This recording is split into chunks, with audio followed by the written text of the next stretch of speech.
Recentemente você viu um vídeo sobre a reforma da Previdência em julgamento no STF, uma verdadeira bomba no STF que pode mudar tudo. E o primeiro voto justamente do ministro Barroso, que vocês veem na tela, foi favorável para manter as alterações feitas na Constituição, ou seja, foi a favor da reforma da Previdência.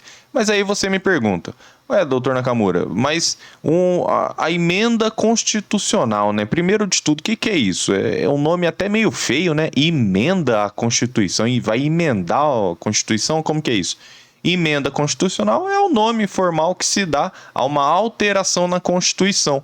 Aí você entendeu que esse texto vira a nova Constituição. Nossa Constituição é de 1988, inclusive, ela, dia 5, completou 34 anos, mas ela não é o mesmo texto de 1988. Ela veio sofrendo alterações e a essas alterações se dá o nome de emenda constitucional. Beleza, doutor, já entendi.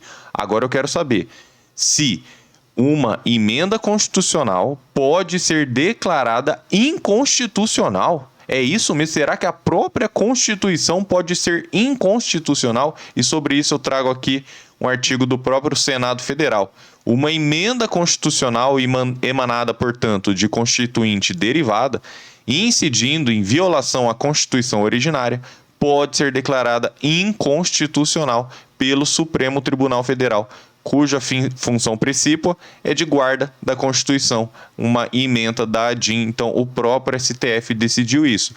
O que não pode ser declarado inconstitucional é o texto original, a Constituição original de 88. Agora, as alterações que foram acontecendo ao longo dos anos, se forem contrárias ao espírito, ao texto original da Constituição, podem sim ser declaradas inconstitucionais. Dessa forma, a reforma da Previdência ainda poderia ser declarada inconstitucional, ou pelo menos alguns trechos dela. Tá certo? Então você já entendeu que isso pode acontecer. E por que mudou tudo, né? O que está acontecendo? Bom, já temos aqui que o julgamento da reforma da Previdência no STF teve um placar empatado. É isso mesmo, o plenário virtual analisa 12 ações que contestam mudanças no INSS. Essa decisão foi parada após um pedido de vista. Então, primeira coisa, pode ver como um plenário virtual resolve tudo mais rápido, né, pessoal? Tirando a revisão da vida toda que pediram destaque 11h31 da noite, né?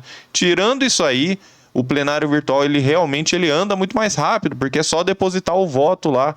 Olha só, o plenário virtual do STF começou a discutir se a reforma da Previdência é constitucional. As mudanças nas regras do INSS passaram a valer há quase 3 anos.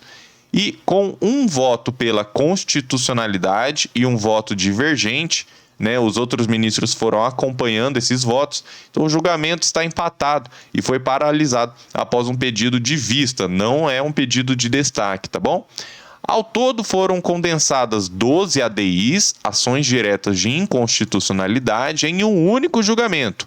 Então foram 12 ações, né, pedindo a declaração dessa inconstitucionalidade ou de algum trecho ou da reforma da Previdência inteira, e tendo em vista que essas ações tinham basicamente o mesmo objeto, que é a reforma da Previdência, então foi justamente condensado, né? Foi juntado aqui. O ministro Luiz Roberto Barroso é o relator, né? E ele falou que essa emenda é constitucional. A reforma da Previdência realmente veio para socorrer os cofres públicos e nada de errado. Até porque foi uma vontade do legislador, né? Da Câmara dos Deputados, do Senado Federal. E quem que elegeu? Quem que elegeu a Câmara dos Deputados e Senado Federal? Fala para mim. Fomos nós mesmos, né, pessoal? Então, inclusive recentemente com as eleições, por isso que é importante você ter consciência do seu voto, porque fomos nós que colocamos as pessoas que fizeram a reforma da Previdência e que fizeram todas as leis aí que estamos encontrando, pessoal. Até agora, né, teve o voto do ministro Luiz Roberto Barroso a favor de manter essas regras contestadas e uma divergência aberta pelo ministro Edson Fachin sobre parte do relatório de Barroso. Vocês sabem que eu sou pós-graduado especialista em Direito Constitucional pelo IDCC e ministro Edson Fachin fazendo parte também do IDCC, então é uma honra muito grande. E Edson Fachin, que ele não só foi favorável na revisão da vida toda, como ele poderia simplesmente ter acompanhado o voto do ministro relator Marco Aurélio, mas ele preferiu redigir o seu próprio voto, também dando uma aula sobre a aposentadoria e revisão da vida toda. Então, Edson Fachin, os meus parabéns aqui, muito bom. Para o ministro, a reforma é constitucional, só que Fachin aponta a inconstitucionalidade em 2 pontos. Olha aí, a cobrança extraordinária a servidores e uma regra de cálculo diferente para mulheres no regime geral e regime próprio de previdência social. Pedido para suspender o julgamento e analisar melhor os casos foi feito pelo ministro Ricardo Lewandowski. Então, aí sim, nesse caso, fica suspenso até ele apresentar o seu voto, tá certo? Agora, o que acontece, né? Ações debatidas no plenário virtual podem ser discutidas no plenário físico, caso algum ministro peça destaque. Olha o que a Folha trouxe. Destaque foi a manobra usada pelo ministro Cássio Nunes Marques no julgamento da revisão da vida toda para aposentados do INSS. E o voto do Barroso, olha aí, com 153 páginas. Então ele realmente se debruçou sobre o caso. O Barroso também é professor e autor de direito constitucional, né? Então, ele traz considerações sobre o que foi apontado por associações e partidos políticos, e para ele, as normas aprovadas são constitucionais e estão de acordo com a legislação previdenciária de vários países no mundo. E agora também, pessoal, não adianta jogar tudo em cima do Barroso, né? Eu sei lá do piso da enfermagem, isso é uma outra briga. Agora, eu estou falando aqui da reforma da Previdência, já que ela passou, né? Então, assim, já foi feita a vontade do legislador, né? Então, na própria época da reforma da Previdência, foi feita a CPI da reforma da Previdência. Se você não lembra, só digitar aí no Google, no seu buscador, CPI, Reforma, Previdência. E aí, você vai ver, fizeram vários relatórios aqui, né? E sinceramente falou que não a Previdência, olha aqui, tá falando aqui, apresentaram dados irreais, estão promovendo uma propaganda enganosa para mentir e aterrorizar a população. A CPI da Previdência fez relatórios, fez estudos, né? E com INSS, com Casa Civil, com Tesouro Nacional, Receita Federal, Conselho de Controle de Atividades Financeiras, foi enviado para todos esses órgãos, Conselho Nacional de Previdência Social, foi enviado para todos esses órgãos esse relatório final apontando que não tem esse rombo todo não, entenderam? Então, aqui a CPI da Previdência descartou a reforma da Previdência, falou que não, o sistema não tem déficit. Descartou a necessidade da reforma em uma discussão no Congresso. Só que o próprio Congresso aprovou essa reforma da Previdência. Então, agora, depois, né, de aprovar essa emenda constitucional, aí fica complicado querer culpar o Barroso agora. Não estou defendendo nem sendo a favor, estou falando da verdade, pessoal. A reforma da Previdência ela deveria ter sido bloqueada lá atrás, tá? Quando é para falar, a gente fala aqui, não tem problema nenhum, vocês sabem disso. Agora, realmente, nesse caso aqui, pessoal, a vontade do legislador foi feita e quem que votou no legislador? Fomos nós mesmos, pessoal, fomos todos nós. Então, aqui ele diz, né, que o déficit previdenciário é incontestável, teve piora significativa nos últimos anos, e que reformas da Previdência Social que reduzam o endividamento público podem ter impactos macroeconômicos positivos, como o estímulo ao consumo e à produção. Por isso que, assim, é complicado, né, pessoal? É complicado.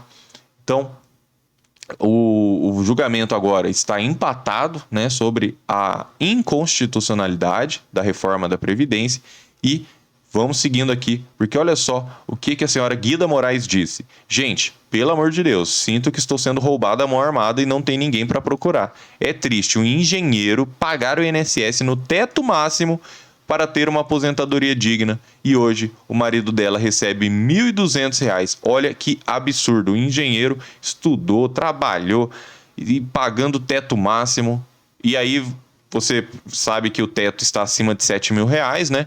E se ele estivesse recebendo pelo menos aí, às vezes, uns R$ 6.900, você fala, não é o teto, mas está muito próximo do teto. Às vezes alguma regra de transição mudou alguma coisa, tudo bem. Agora, não está nem recebendo nem perto disso, está recebendo salário mínimo, pessoal. Isso é um absurdo. E olha aí, como receber o teto da Previdência, então? Vamos ver, então. Como que recebe? Está em 7.087, né? Não basta ter desembolsado o maior valor de contribuição previdenciária durante toda a vida. Então, olha isso, pessoal. Que regra é essa, né? Você contribuiu toda a vida sobre o teto máximo e não basta isso, tem que ter mais coisa ainda. Pesa também média salarial, mudança nos valores do teto ao longo das décadas e regras criadas pela reforma da Previdência. Então, olha aí, pessoal, como que fica a situação do aposentado. O valor da aposentadoria não é calculado considerando-se apenas a faixa dos últimos salários, mas é feita uma média de remuneração desde julho de 94. Vocês sabem que estamos na briga justamente da revisão da vida toda, porque não faz sentido, né? Você contribuiu anos 70, 80 até 94 para ficar aqui só desde julho de 94. Não faz sentido, né? Então, a regra anterior excluía os 20% menores salários recebidos. Isso é bom, isso não é ruim, porque exclui os menores salários e só aumenta a sua média. Então, a gente sabe que a média é aritmética, a gente pega todos os valores e divide pelo número de contribuições. Então, dessa forma, isso aqui não é ruim. Só que, desde a reforma, todos os salários recebidos fazem parte do cálculo. Então, mudou. Antes excluía os menores salários e agora não exclui mais. E também tem um novo obstáculo, que o benefício é calculado aplicando-se um percentual sobre a média salarial. Então, olha a cabeça do aposentado. Você acha que alguém recebe o teto aqui no Brasil, pessoal? O próprio INSS, toda virada de ano, ele solta informações, né? E ele, de 2021 para 2022, ele mostrou que menos de 1% dos brasileiros recebe o teto do INSS, o que é realmente um absurdo. Então, dessa forma, são várias brigas que estão no STF, tá? Para declarar a inconstitucionalidade da reforma da Previdência, acho importante essa discussão, tanto é que está empatada, né? Então, existe fundamento para os dois lados. Agora, o que realmente deveria ter sido feito é não deixar passar, né? Mas atenção, você que se aposentou depois de 2019, nem tudo está perdido, porque muitas vezes você tinha direito sim a se aposentar com as regras anteriores e o INSS mesmo assim quis jogar as regras da reforma para você, tá? Então faça uma análise completa, porque é muito importante você ter a consciência dos seus direitos. Tem gente que se aposentou depois de 2019, tá achando que não tem direito à revisão da vida toda, tá achando que não tem direito a mudar nada no seu benefício e muitas vezes você já tinha até mesmo o direito adquirido. Então o processo é online, sem audiência, somos advogados há mais de 10 anos, com processo em todos os estados do Brasil e para entrar com revisão da vida toda, WhatsApp. Atenção, contato inicial é feito pelo WhatsApp 44 99868 3378 44 99868 3378. Ou se você quiser uma análise completa de todas as revisões e do seu benefício, 61 98522 0420. Escritório de Brasília, 61 98522 0420. E atenção, pessoal, é muito importante você entrar em contato o quanto antes para evitar modulação de efeitos da revisão da vida toda, de outras revisões. E cada mês que você deixa de entrar é um mês que você deixa de receber os atrasados por causa da prescrição. Não confunda prescrição com decadência, tá certo, pessoal? Então, os números estão na tela e também estão nos comentários aqui, no comentário fixado. É só clicar que já abre o link do WhatsApp, já abre o seu WhatsApp direto, você já manda mensagem e pede para a equipe já vai enviar os valores, as custas e tudo certinho, como que funciona. A equipe aceita Pix, aceita boleto, aceita transferência bancária, aceita cartão de crédito. A equipe está de parabéns. Então, você que assistiu até o final, você está de parabéns. Agora eu quero saber a sua opinião. Então comenta aqui o que você acha dessa reforma da Previdência, se isso foi bom para o país ou se isso foi mais uma ferramenta para tirar direito dos aposentados. e clique nos vídeos que estão aí na tela. É muito importante você se manter informado e assistir aos outros vídeos deste canal, porque são informações diferentes a cada vídeo. Que Deus te abençoe grandemente. Um grande abraço e até a próxima.